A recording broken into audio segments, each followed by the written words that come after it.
उस रात मेरा देवर मेरे कमरे में आया और बोला, भाभी आज मेरी कुछ तबीयत ठीक नहीं लग रही है, तो आप मुझे कुछ दवाई रखी हो आपके पास, सर दर्द की हो तो मुझे दे दीजिए। मैंने कहा, हाँ मेरे भी आज बदन में दर्द हो रहा है। इतना सुनकर मेरा देवर बोला, तो भाभी पहले मैं आपको दवाई दे देता हूँ, मैं किचन से जाकर पानी ले आता हूँ, आप दवाई ले लेना। लेकिन मैंने कहा, मैंने दवाई ले ली है और अगर तुम मेरे हाथों पैरों में तेल लगा दो तो शायद मेरे हर बदन दर्द को आराम मिल जाए। उसे रात मैंने गाउन पहन रखा था और इतना सुनकर मेरा देवर किचन में चला गया और किचन से तेल गर्म करके ले आया और तेल लाकर मेरे पास खड़ा हो गया। और फिर मैंने अपना गाउन ऊपर किया और मैं बोली कि पहले तुम मेरे पैरों में तेल लगा दो। इतना सुनकर मेरा देवर मेरे पैरों में तेल लगाने लगा। तभी मैंने अपना गाउन थोड़ा ऊपर किया और अपने जलवे उसे दिखाने शुरू किया। यह देखकर मेरे देवर की हाथों की उंगलियों की दबावट और तेज हो गई।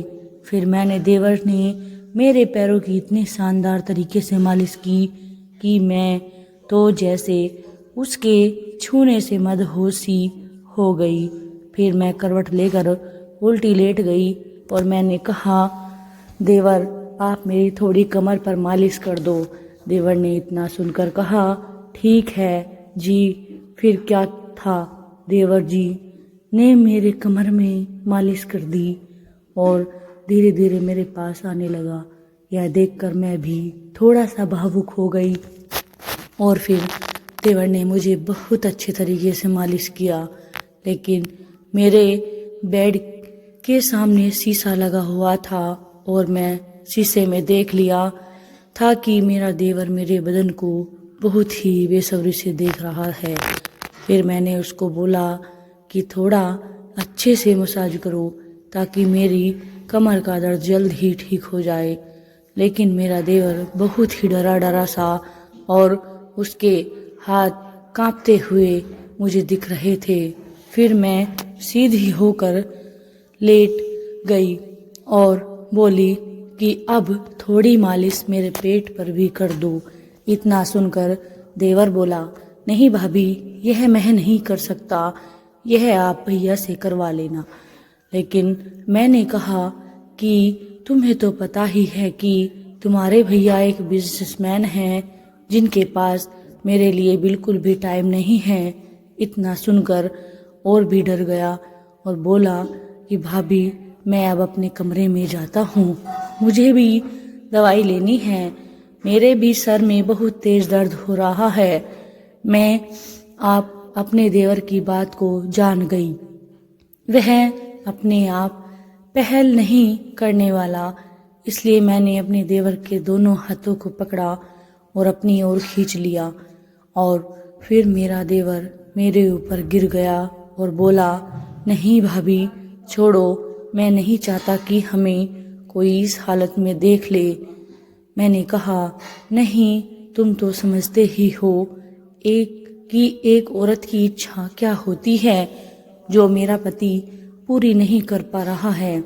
लेकिन मैं जब भी तुम्हें देखती हूँ तो सोचती हूँ कि मैं तुमसे कैसे बात करूँ, लेकिन आज तुम खुद ही मेरे पास आ गए। यह शायद भगवान ने हमें मिलाया है। इस प्रकार मैंने अपने देवर को और करीब किया। मेरा देवर अभी कुंवारा ही था और उसकी उम्र 24 साल की थी, इसलिए वह मुझसे दूर भाग रहा था। सोच रहा था कहीं तू कुछ ऐसा ना कर हो जाए जो मैं शादी के बाद करना चाहता था, लेकिन कहाँ मानने वाली थी मैं। फिर अचानक से मेरा देवर मेरी ओर आया और बोला, ठीक है भाभी आप जो चाहती हैं मैं आपको दूंगा, लेकिन यह बात आपके और मेरे बीच में होनी चाहिए।